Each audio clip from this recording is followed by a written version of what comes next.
Grigory Rasputin nasceu no ano de 1869 e morreu no ano de 1916. Ele foi um monge, um fanático religioso e um místico russo. Figura poderosíssima no final da era czariana, um favorito na corte do czar Nicolau II. Ganhou fama de ter poderes sobrenaturais e era chamado de o monge maluco. E aí, você conhece a história de Rasputin? Bom, meu nome é Wallace Tix e sejam muito bem-vindos ao O Contador de Histórias.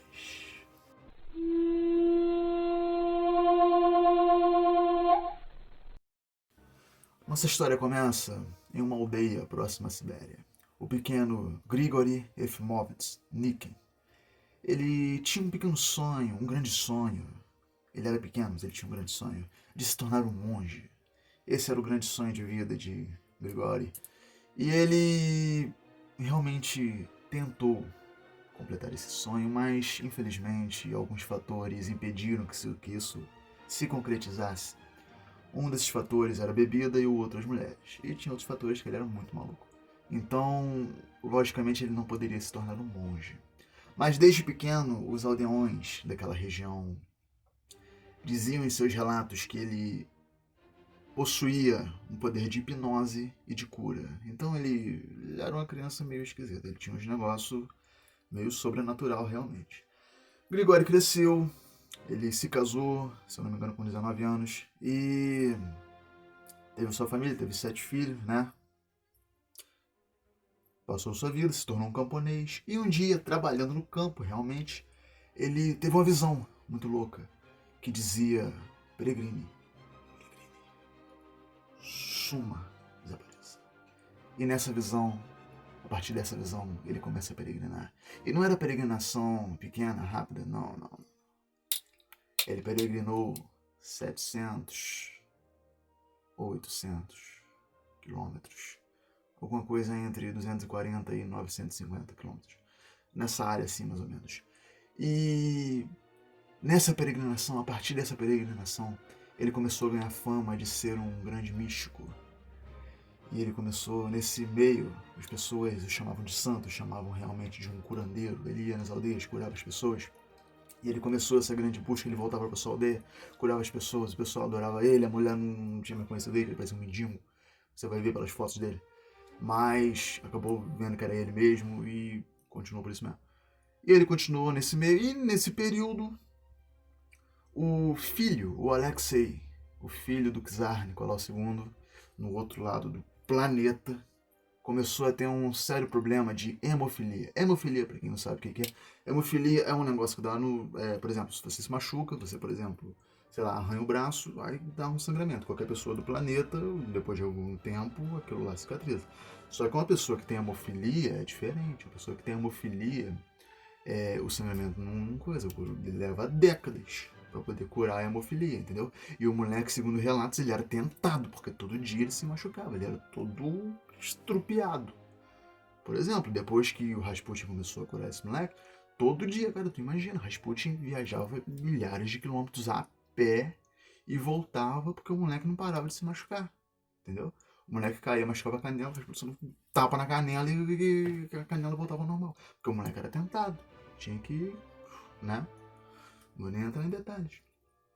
E nesse período, a Czarina Fedorovna, a esposa do czar Nicolau II, já tinha procurado curandeiros, já tinha procurado mágicos, já tinha procurado médicos, qualquer pessoa, tinha até um tal de João de Deus na época, só que ela não quis procurar porque achou que ele era meio perverso.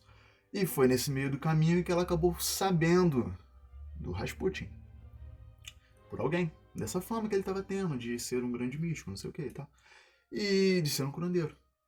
Ela foi, convidou ele foi no palácio, né? Viajou outros milhares de quilômetros a pé, o maluco devia ter uma canela do cacete. Ele foi a pé, foi embora, chegou lá no palácio do czar. E de alguma forma que a ciência até hoje não explica, ele conseguiu curar o moleque.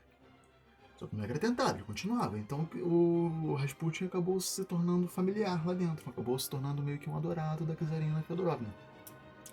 Passado algum tempo, ele foi se tornando um santo dentro do palácio e na sua aldeia.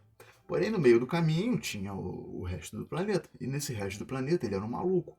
Ele chegava num bar, num lugar assim, cheio de gente, lotado de gente, criança, pessoal comemorando 15 anos, bar mitzvah, aquele negócio todo. E ele, sei lá, ele subia na mesa e saía mijando nos outros. Ele era muito maluco, ele era um cara muito louco, muito louco.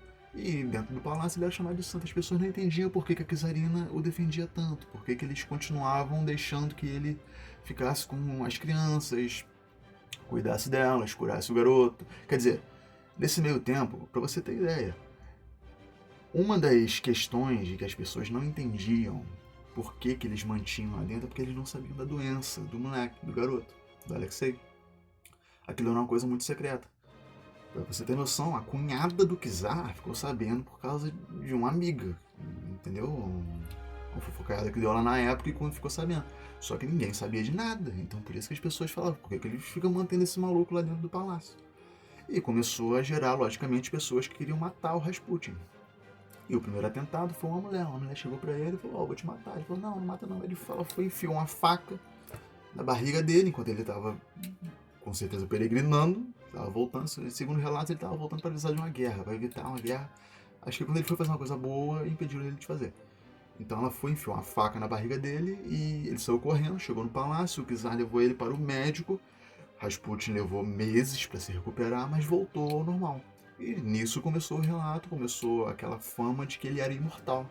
Não tinha forma de matar o Rasputin. Passado algum tempo, continuaram tentando matar ele.